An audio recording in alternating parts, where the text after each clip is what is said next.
B'Siyata Dishmaya, Masechet Bechorot, Daf Nun Aleph, nous commençons à la 12e ligne à la Mishnah. La Mishnah nous enseigne pour racheter son fils, son premier-né, En Podin, on ne pourra pas le racheter lo be'avadim, ni avec un esclave. Si on donne un esclave au Kohen à la place des Chamesh Slaim, ce n'est pas valable pour le Pidyon Aben. On n'est pas obligé de donner au Kohen de l'argent. On peut donner Shavé Kesef, la valeur de 5 Slaim, mais un esclave, on ne pourra pas donner. Velo Beshtarot. De même, on ne pourra pas donner de shtar. C'est-à-dire que si, on va dire, Réhouven a prêté de l'argent à Shimon, Shimon a marqué dans un shtar, je dois tant à Réhouven. Réhouven a eu un enfant, il veut racheter son fils au Kohen, il va donner le shtar dans lequel c'est marqué que Shimon lui doit de l'argent, et donc le Kohen pourra ensuite réclamer cet argent à Shimon. Non, le Pidyon n'est pas valable. Velo bishtarot. Velo bekarkaot, ni avec un terrain.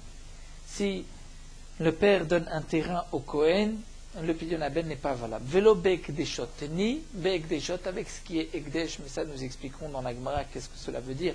On ne peut pas imaginer que le père va donner au Kohen un objet ou quelque chose ekdesh que lui a rendu ekdesh. S'il a rendu ekdesh, ça ne lui appartient pas.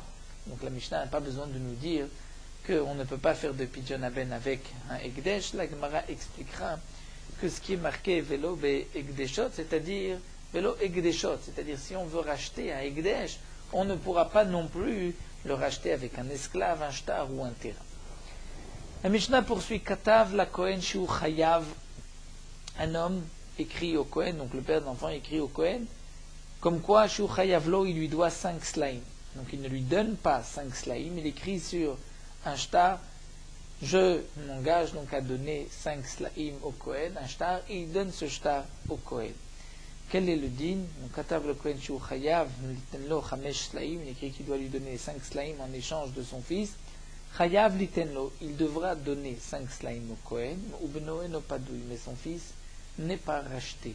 Même lorsqu'il va donner les 5 slaim, donc de cette dette, il n'est pas racheté, il faudra faire un autre pidyon, et nous verrons pour quelle raison il devra donner, Rashi nous explique déjà, c'est une xéra de peur que l'on dise qu'on peut racheter un enfant bishtarot. Donc c'est pour cela qu'il n'est pas padouille par ce shtar, il faudra faire un autre pidyon. Lefichach, imratza kohen liten lo bematana rachai. Donc si le kohen, après avoir reçu les 5 slaim, veut rendre cet argent au père, afin que le père ensuite puisse accomplir la mitzvah du pidyon aben, le kohen pourra le faire et le père pourra ensuite lui donner, mais sinon il n'y a pas, comme nous dit Rashi, d'autres possibilités, puisqu'il doit donner 5 slaim, étant donné qu'il a marqué, il doit lui donner 5 slaim, et son fils n'est pas padouille, puisqu'il y a eu là un shtar. Donc comment faire? D'après Rashi, le seul moyen, c'est que le Kohen lui rende cet argent, afin qu'il puisse ensuite être son fils. La Mishnah poursuit, Amafrish Pidyon Beno Ve'avad, un homme qui a prélevé, qui a préparé l'argent du Pidyon Aben et il l'a perdu, Chayav Bachariyuto. Il se doit de trouver encore 5 slaim et de donner au Kohen, Sheneemar Yelecha, ou pas d'otivde, puisque c'est marqué Yelecha, c'est-à-dire, nous explique Rashi, lorsque tu auras le Pidyon, il sera racheté, ou pas d'otivde. Donc ce pasouk a été dit à Aaron, Yelecha ou pas d'otivde. Lorsque tu recevras l'argent, le Pidyon se fera. Donc tant que le Kohen n'a pas reçu d'argent, il n'y a pas eu de Pidyon. Donc si on a perdu, on a préparé, on a des mafriches, préparé le pidyon, mais on l'a perdu, on doit prendre de l'argent et donner au Kohen. Tant que le Kohen n'a pas reçu d'argent, l'enfant n'a pas été racheté. Tout d'abord, nous dit l'Agma Matnitim de l'Okerebi, notre Mishnah, qui dit qu'on ne peut pas racheter ni avec un esclave, ni un shtar, ni un karka, ce n'est pas comme Rebi Détania, parce que nous avons une braïta. Rebi Omer, Bechol Podin Pir Bechor Adam, Rebi dit, on peut racheter le premier-né d'un homme, donc Bechor Adam, avec Bakol, toute chose. Chutz, à l'exception mina shtarot, d'un shtar. Avec un shtar, c'est vrai que si Shimon doit de l'argent à Rouven, Rouven ne peut pas donner ce shtar. C'est marqué que Shimon lui doit de l'argent au Kohen, pour que le Kohen puisse c'est récupérer les 5 slaïm de Shimon, Reuven ne peut pas. D'après Rébi, il n'y a que le shtar qui est exclu, mais on peut avec un karka ou avec un esclave. Maïtama de Rébi, et quelle est la raison de Rébi? Donc c'est vrai que l'auteur de la Mishnah ne peut pas être Rébi, puisque dans la Mishnah on exclut Avadim, Shtarot et Karkot, et Rébi n'exclut que Shtar. Mais quelle est la raison de Rébi? L'Agma explique d'Arish Ribouillé ou Miouté. Il est Doresh les psukim sous forme de Ribouille ou Miout. La Torah inclut, la Torah exclut, et donc nous allons dire que la Torah a tout inclus, mais a exclu une seule chose, c'est le Shtar. Puisque c'est marqué, Uvduyav mi ben chodesh tivde. La Torah nous dit, Uvduyav, il sera donc racheté, moyen de le racheter, son rachat sera mi ben chodesh, à partir d'un mois tivde, tu le rachèteras. Riba. Ici, la Torah inclut, on peut tivde par n'importe quoi. Mais ensuite, la Torah précise, Berkecha kesef chamesh shekalim, c'est avec l'équivalent de 5 slaim, 5 pièces. 5 shkalim, donc miet, la Torah vient nous dire ce n'est qu'avec de l'argent et rien d'autre. Ensuite, la Torah dit tivde, puisque la Torah dit tivde, tu rachèteras, riba, c'est que la Torah inclut. C'est-à-dire, on est d'oresh le pasuk, uvduyav mi ben chodesh tivde, c'est marqué ici 2 fois le pidyon, uvduyav mi ben chodesh, ensuite tivde. C'est-à-dire pour cela que, d'après le Shita Mekubetset, on ne lira pas tivde la première fois. Donc l'Agma dit Uvduyav ben Chodesh, ceci inclut qu'on peut faire le pidyon avec n'importe quoi. Ensuite, la Torah dit Berkecha kesef rameshet shkalim, donc ce n'est que de l'argent. On reprend ce qui est marqué juste avant tivde, qui veut dire avec n'importe quoi, on peut racheter. Donc nous avons un ribouille, un miout et un ribouille. Quel est le din? Riba ou miet veriba, la Torah inclut. On peut racheter avec toute chose, miet exclut que de l'argent, veriba, de là on apprend riba, comme c'est que la Torah inclut tout. La manière d'être doresh le pasouk sous forme de riba, miet, veriba, c'est qu'on va dire que le pasouk inclut toute chose, pas seulement de l'argent. Maïrabe rabe kol milé, donc même avec un esclave, même avec un terrain. Ou maïmiet, et donc, puisque la Torah a précisé Hamesh Shet Shkalim, donc kesef de l'argent, c'est que la Torah veut exclure quelque chose, la Torah exclut juste une chose, miet shtarot. Les Rabbanan, eux, qui sont l'auteur de la Mishnah, sont les auteurs de la Mishnah, pensent que d'archer, on va être doresh sous forme de klal ou prat, non pas de riba ou miet. Donc riba veut dire la Torah inclut, et miet, la Torah exclut. Donc sous forme de klal ou prat, c'est une autre manière d'être doresh le pasouk, c'est uvduyav ben chodesh klal. La Torah dit on le rachètera klal, c'est une généralité avec toute chose. Ça ressemble au riba, mais ce n'est pas exactement la même manière d'être doresh le pasouk. Donc la Torah dit, puisque c'est marqué uvduyav ben chodesh klal, la Torah fait une généralité, c'est-à-dire qu'on peut racheter avec toute chose. Berkecha kesef rabet shkalim prat, juste avec de l'argent, c'est un prat. Et ensuite la Torah dit tivde, donc on reprend le pasouk. Tivde, tu rachèteras, chazar ou klal, c'est encore un klal, généralité avec toute chose, donc klal ou prat ou klal. Et là, sous cette forme de klal ou prat, on est doresh et atadan et la ken à prat, c'est-à-dire on va inclure tout ce qui ressemble au prat. Si on utilise la formule de riba ou miet veriba, on inclut tout, on exclut une seule chose. Si on utilise la formule de klal ou prat ou klal, on va inclure tout ce qui ressemble au prat. Donc le prat, c'est de l'argent, ma prat mefouraj davar metaltel, qui se déplace, vegoufo mamon, et qui a la valeur de l'argent. L'argent a sa propre valeur, af kol davar metaltel, vegoufo mamon. De même, pour acheter un enfant, il faut davar metaltel, quelque chose qui se metaltel, c'est-à-dire qui se déplace, vegoufo mamon, et qui a une valeur, son corps vaut sa valeur. Yatsu karko, donc on exclut un terrain. Chez un metaltelim qui ne se déplace pas, ça ne ressemble pas au Hameshet Shkalim. Yatsu avadim, on exclut les esclaves. Pourquoi Shubshu les karkaot? Parce que les esclaves sont comparés dans la Torah, il y a un hekesh, juxtaposé avec les terrains, pour dire le din de l'esclave, c'est comme le din du terrain. Donc puisqu'on ne peut pas racheter avec un terrain, on ne peut pas racheter avec un esclave. Et on va exclure Yatsu Shtarot, Shafalpi chez Metaltelim, c'est vrai qu'un shtar est Metaltel, on peut le déplacer, mais En Gufon Mamon. C'est-à-dire le shtar lui-même ne présente pas sa valeur, puisque le shtar c'est un morceau de papier qui vaut un zouz, et il peut y avoir marqué dedans que Shimon doit à Reuven 5 slaim. Le shtar ne vaut pas 5 slaim, il vaut un zouz, donc il n'est pas Gufo Mamon, donc on ne pourra pas racheter l'enfant avec donc, ce pidyon. Avec le pidyon en donnant en pidyon un shtar. Donc nous avons ici une marloquette entre Rébi et Chachamim. Est-ce qu'on peut racheter un enfant avec un esclave et un terrain? D'après les Chachamim, non. D'après Rébi, oui. Donc l'auteur de la Mishnah, ce n'est pas Rébi, ce sont les Chachamim. La Gemara continue à marler Ravina les Merima. Ravina pose la question à Merima, mais pourtant Rébi et Ribouye ou Miouté d'Arish. Est-ce que, dans un tel cas, lorsque nous avons un passouk, ainsi Rébi et Doresh sous cette forme de Ribouye ou Miout, pourtant va Rébi Klal ou Praté d'Arish. On voit ailleurs que Rébi et Doresh sous forme de Klal ou Prat. Comment cela? C'est marqué Bemartzea, c'est-à-dire pour l'esclave qui veut rester chez son maître, on devra lui poinçonner l'oreille et il restera chez son maître jusqu'au Yovel. Détail, la Torah dit. La karta est un martzea, tu prendras un martzea. Martzea, c'est un outil en fer qui permet de poinçonner l'oreille. Elle est la martzea, donc je n'ai que le martzea, mais n'aime les rabots. D'où est-ce qu'on sait qu'on peut inclure? Hasol. Sol, c'est une broche. Asira, c'est une épine. Amachat, c'est une aiguille. Amekader, comme une perceuse. Donc la mèche d'une perceuse. Vamirtav, c'est un stylo qui permet aussi de faire un trou. Tamud Lomar, la Torah dit Vela karta. Et tu prendras et ta martzea, de là on inclut la karta, les rabot kol davar shen karbia, tout ce qui se prend dans la main, d'ivré Rabbi Yossi. Rabbi Yuda, ce sont les paroles de Rabbi Yossi et Rabbi Yuda. Et Rabbi dit non, martzea, on va dire ma martzea miyuchat shel matechet, puisque le martzea doit être, et généralement, martzea, on sait que c'était pour poissonner, c'est un outil en métal. Donc, Avkol Shel Matechet, on ne pourra inclure que ce qui est en métal. Vamrina. Et on a dit ailleurs, Bemaï Kameflige, quelle est la marloquette ici entre Rabbi Sib et Rabbi Da et Rebi? Rebi Darish, Klale ou Praté. Rebi et Doresh sous forme de Klal ou Prat. Et Rabbi Sib et Rabbi Da et Doresh sous forme de Ribouille ou Miou. C'est-à-dire que, comme Rachid nous l'explique,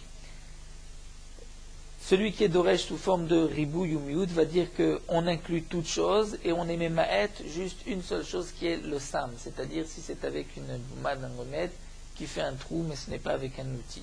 Mais tout ce qui est un outil, même si ce n'est pas en métal, on pourra l'utiliser pour poinçonner l'oreille de l'esclave. Ça c'est d'après Rabbi Yosef et Rabbi Yuda, alors que d'après Rabbi, on va être Doresh tout ce qui ressemble au Martzea de la Torah, c'est-à-dire tout ce qui est en métal. Donc la question de la Gemara, c'est que Rébi et Doresh, donc généralement sous forme de Klal ou Prat, donc pourquoi dans le Pidyon Aben il va être Doresh sous forme de Ribouille ou Miout? Et la Gemara va répondre qu'en vérité, oui. Be'alma, Rébi, Klale ou Praté Darish. En général, Rébi et Doresh, Klal ou Prat, comme on le voit d'ailleurs à propos du Martzea. Ve'acha, mais ici à propos du Pidyon Aben. Pourquoi Rébi n'a pas été Doresh sous forme de Klal ou Prat ou Klal, mais sous forme de Ribouille ou Miout? Tana de Rabbi Ishmael, comme nous avons une braïta au nom de Rabbi Ishmael. Tana de Rabbi Ishmael, B'maim shte pe'amim. Il est marqué dans le pasuk à propos des poissons, etzet ochelo mikol asher b'maim. Voici ce que vous consommerez parmi les poissons qui se trouvent dans l'eau. Kol asher lo snapir v'kaskeset b'maim. Tout ce qui a des nageoires et des écailles dans l'eau, b'maim. Et la Torah ensuite précise bayamim ou banechalim, c'est-à-dire dans les mers, dans les fleuves, les eaux de source. On pourrait être Doresh un maïm, c'est-à-dire un klal, bayamim, banechalim, c'est prat, c'est-à-dire seulement dans ce genre de source, et ensuite on revient bamaïm pour dire klal ou prat ou klal, et la question serait dans de l'eau qui n'est pas donc une eau de source, mais c'est de l'eau comme un étang qui est de l'eau qui est stagnante. Quel sera le din? Est-ce qu'on peut manger des poissons qui n'ont pas de sinapir et casquettes, qui n'ont pas de nageoires et d'écailles, puisque la Torah a l'air de dire que nous avons besoin d'écailles et de nageoires seulement dans ce qui est yamim benechalim, c'est-à-dire dans des rivières, dans des sources. Donc il y a une sheila, est-ce qu'on va être Doresh? Donc ici le bemaim, qui est marqué l'un à côté de l'autre, c'est-à-dire qu'avant le prat qui est yamim ou nechalim, c'est-à-dire les eaux de rivières, de fleuves, des eaux de source, la Torah marque déjà 2 fois bemaim. Donc est-ce qu'on peut dire que bemaim c'est un klal, l'autre bemaim c'est un klal, donc qui inclut toutes les eaux, et ensuite yamim nechalim c'est un prat, seulement les eaux de source, et donc est-ce qu'on va être doresh sous forme de klal ou prat? Eh bien, Tana Rabbi Ishmael dit non, puisque c'est marqué bemaim shte pe'amim 2 fois. dire 2 fois avant que la Torah précise le prat qui est yamim nechalim, en ze klal ou prat, ce n'est pas un klal ou prat, et là on va être doresh sous forme de riba ou miet. Et donc Rébi aussi pense la même chose à propos du pidyon haben, comme nous l'avons souligné tout à l'heure, uvduyav ben chodesh tivde, avant que la Torah précise que c'est avec de l'argent. On avait vu que le premier klal c'est uvduyav, le deuxième tivde, mais ça c'est marqué avant le prat. Donc lorsque les deux klalim sont avant le prat, est-ce qu'on peut être doresh le prat sous forme de klal ou prat? Eh bien là, Rébi pense que non, c'est pour cela qu'il a été doresh sous forme de ribouy ou miut. Mais c'est vrai qu'en général, Rébi est doresh sous forme de klal ou prat ou klal. La Gemara termine en disant que les chachamim amre kedamrinan marava, eux pensent, comme on a dit, Marava à l'ouest en Eretz Israël, que kol makom shtamotze shte klalot asmuchim zelazé, lorsque tu trouves 2 klalot, c'est-à-dire un klal comme bamaim, ou bien uvduyav et tivde, même s'ils sont marqués l'un côté de l'autre, eh bien tu vas faire comme s'ils étaient éloignés, à tel prat benem vedonam beklal ou prat, tu vas placer le prat entre les 2 klalim et tu vas être doré sous forme de klal ou prat ou klal. Donc la Gemara reprend. Nous avons vu dans la Mishnah qu'on ne peut pas racheter le pidyon haben avec un esclave, un shtar et un terrain. La Gemara nous a dit que ce n'est pas d'après Rébi, puisque Rébi n'exclut que le shtar, mais un terrain ou un esclave, d'après Rébi, on peut racheter son fils avec un terrain ou avec un esclave. La Gemara a expliqué donc la machloket de Rébi et des Chachamim, et la Gemara nous a dit aussi que bien que Rébi généralement est doresh sous forme de klal ou prat ou klal, mais ici il n'est pas doresh étant donné que les 2 klalim sont l'un à côté de l'autre. Revenons à la Mishnah, c'est marqué qu'on ne peut pas être podé velo be'ekdeshot avec un ekdesh. Et comme nous l'avons expliqué dans la Mishnah, la Gemara demande pshita lavdi deninu. Si on a rendu ekdesh un objet, une bête, on ne pourra pas donner ce Hekdesh au Kohen en échange du pidyon haben pour acheter son fils, puisque ça ne lui appartient pas. C'est évident, la Mishnah n'a pas besoin de nous le préciser. La Gemara répond, Emma, il faudra dire Velo Hekdeshot bechol elud. De la même manière qu'on ne peut pas racheter son fils avec un shtar, un esclave ou un karka, eh bien la Mishnah vient nous dire du Hekdesh, on ne peut pas racheter non plus. Si un homme a offert une bête au Hekdesh, il veut la racheter, un terrain au Hekdesh, il veut le racheter, il ne pourra pas racheter avec Avadim, Shtarot et Karkaot.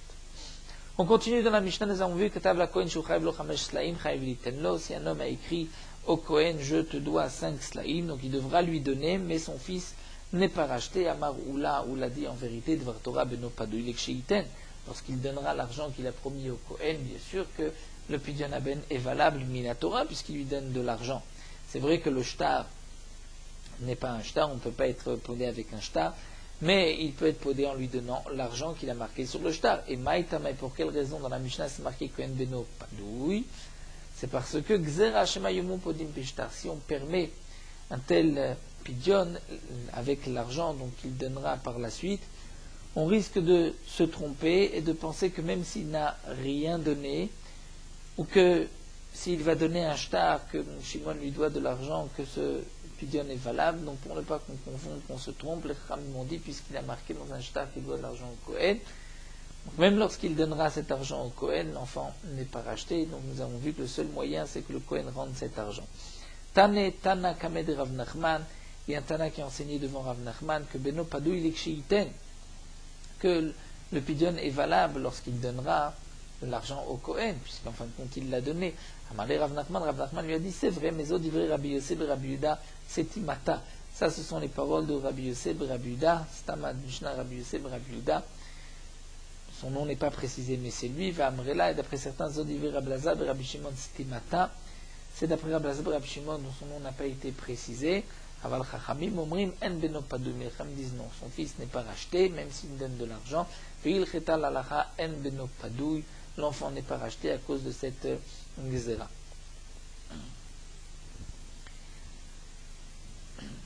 Tosfot pose une question, mais les Chachamim, c'est marqué En Beno Padouy. Rapporté dans la Mishnah, c'est marqué il doit donner Beno Eno Padouy. Donc on voit que même lorsqu'il donnera, son fils n'est pas racheté. Tosfot répond non, on aurait pu comprendre de la Mishnah que son fils n'est pas racheté tant qu'il n'a pas donné. Mais lorsqu'il donnera, le fils est racheté, il y a un pidyon. Donc on nous rapporte une braïta où c'est marqué Mefourage que l'enfant n'est pas padouy, même lorsqu'il donnera l'argent au Kohen.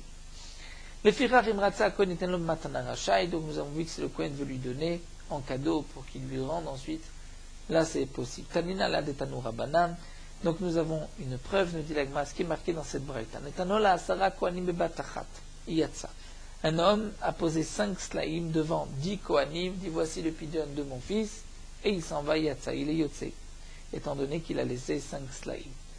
Beze acharze Yatsa, s'il donne les 5 slaïm à un kohen, d'après la girsa du Misuret Hachaz dans Rashi, il donne à un kohen, mais il ne donne pas 5 slaïm en une fois, mais l'un après l'autre, un seul après l'autre, Yatsa, il est Yotse.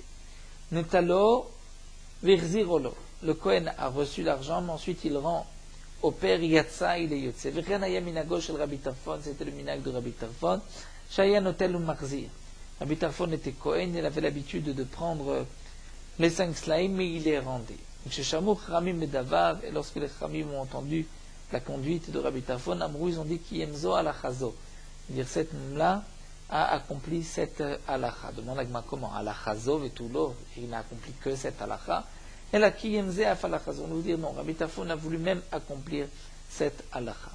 Rabbi Chanina veragil veshakil ou meader. Rabbi Chanina lui aussi était Kohen, avait l'habitude de prendre et de rendre. Un jour, lorsqu'il a reçu le pidyon aben du père d'un enfant, Chazil ou Gavra, il a vu que cet homme-là, le père, n'avait qu'à Azil ve'atekame, c'est-à-dire il faisait des allers-retours devant lui pour que Rabbi Tarfon puisse lui rendre l'argent. À Marley, la Rabbi Chanina parle. La Rabbi Chanina lui a dit non, lo gamarta ve'yehivat. Tu n'as pas donné avec une gumirouda, tu ne t'es pas détaché complètement de ces 5 slimes. Tu me les as donnés, mais tu penses que je vais te les redonner.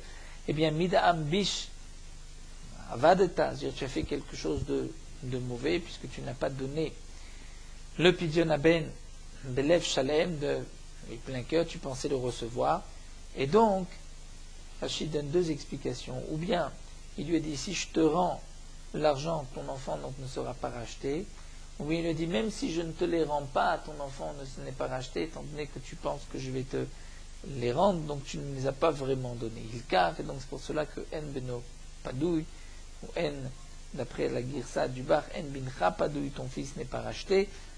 Et donc, nous voyons d'ici que le Kohen peut rendre l'argent, mais à condition que le père ne pense pas en donnant cet argent qu'il va le récuvrer. Il doit savoir que c'est un... Donc il le donne au Kohen. Si ensuite le Kohen veut lui donner, il peut lui donner. Amafrish pidyon beno ve'avad chayeb b'achariuto, nous avons vu que celui qui a prélevé le pidyon aben, mais l'a perdu, il est chayeb b'achariut, tant qu'il ne l'a pas donné au Kohen, l'enfant n'est pas racheté. Minalandu est-ce qu'on sait. Amar Rabbi Shimon ben Lakish dit, Atia, on l'apprend de erech me'echim, par une zerachava de echim. C'est marqué erech dans le pidyon aben, dans echim c'est marqué aussi erech. Et echim c'est lorsqu'un homme, nous verrons Bezrat Hashem bientôt dans ma sefet echim, lorsqu'un homme donne, dit je vais offrir erech, ma valeur, ou erech d'un tel, et le din, et nous rapporte Rashi que de la même manière que echim, tant que l'argent n'est pas arrivé dans les mains du Gizba, il n'a pas accompli son neder. Donc de même pour le pidyon aben, il faut le donner au Kohen tant que le Kohen n'a pas reçu. Même si on l'avait prélevé et qu'on l'a perdu, on doit donner encore de l'argent au Kohen. Rav Dimi Amar Rabbi Yonatan, on l'apprend d'un autre pasuk. Vechol bechor banecha tivdev lo yirov vanai reka. C'est-à-dire, la Torah nous dit tu rachèteras ton premier-né et tu ne verras pas face avec les mains vides. Et on a l'yalif, on apprend rekam rekam et olatriya. De olatriya, au moment des 3 fêtes, on devait apporter un korban au Beit Hamikdash. Ma olatriya, ce korban olatriya où on venait entre guillemets se faire voir dans la Hazara par Akadosh Baruch Hu, ce korban chayav b'achriyuto, on doit l'apporter tant qu'on ne l'a pas apporté, puisque c'est une obligation, on ne s'est pas acquitté de son obligation. Af pidyon aben chayav b'achriyuto, et tant qu'on n'a pas donné le pidyon aben, on n'a pas accompli la mitzvah, le pidyon. Matkif la Rav Papa, mais Rav Papa pose la question kra, l'écra, j'ai besoin d'un pasouk pour un pasouk. Dans la Mishnah, le Tana a rapporté un pasouk. Le Tana a dit, puisque c'est marqué Yelecha ou Padot Tivde, que lorsque Aaron recevra le pidyon, c'est là qu'il sera racheté. Pourquoi ai-je besoin de rapporter d'autres psukim? Alors la Gemara répond, la Rav Papa ha kede katanetama. En vérité, le pidyon aben, c'est comme c'est marqué dans la Mishnah Yelecha Padot Tivde. C'est-à-dire que lorsque Aaron recevra, donc le Kohen recevra l'argent, c'est là que l'enfant sera racheté. Veritma de Resh Lakish, mais ce din de Resh Lakish, la Gzera Shabbat de Erer, ou de Rav Dimi a été dit sur la Rechaïtma. C'est marqué dans la Rechaït, Mishnah Plio, Met le Achar Shloshim Yom, que si l'enfant est mort après 30 jours, Afalpi Shelon Natan Yiten, même si le père n'avait pas encore donné le Pidyon Haben, il doit donner le Pidyon Haben. Mais Nalan, d'où est-ce qu'on sait? Après tout, l'enfant est mort. D'où est-ce qu'on sait qu'on doit le donner après la mort de l'enfant? Amara Bishimon ben Lakish, Atia Erech Meichin. Bishimon Lakish dit, on apprend par cette Gzera Shava Erech Meichin. Et dans Echi, nous dit Rashi, si un homme dit je donne ma valeur Erech et ensuite il meurt, les héritiers devront donner. Ou si un homme dit je donne la valeur d'un tel et que cette personne est morte, il devra donner le RR, donc il se donne même après la mort. Donc de même pour le Pidyon Haben, après la mort de l'enfant, il faut aussi donner le Pidyon Haben au Kohen. Rav Dimi Amar Rabbi Natan l'apprend de là, Vechol Bechor Banecha Tivde Velo Erufanai Rekam. Et Mal Elan Yorshim Chayavim, de la même manière que là-bas, pour Olat Reiya, puisque c'est une obligation, il y a, comme c'est marqué qu'une femme qui a apporté son Korban Khatat, elle veut aussi apporter un Korban Ola, et elle est décédée, et les héritiers apporteront le Korban Ola. Donc de la même manière pour Olat Reiya, qui est une obligation, c'est une chova, et les héritiers doivent apporter, si le père est mort, Afkan Yorshim Chayavim, là aussi les héritiers doivent donner le Pidyon Haben, c'est-à-dire qu'on apprend que même après la mort du père ou du fils, et pas seulement le fils, mais même le père, il y a une obligation de donner le Pidyon Haben, puisque lui avait de son vivant une obligation, donc même s'il meurt, les héritiers devront donner le Pidyon Haben. Nous allons nous arrêter ici à la Mishnah, numéro Halacha, Daf Nun Aleph. Nous avons l'habitude qu'au moment où celui qui dit les bénédictions,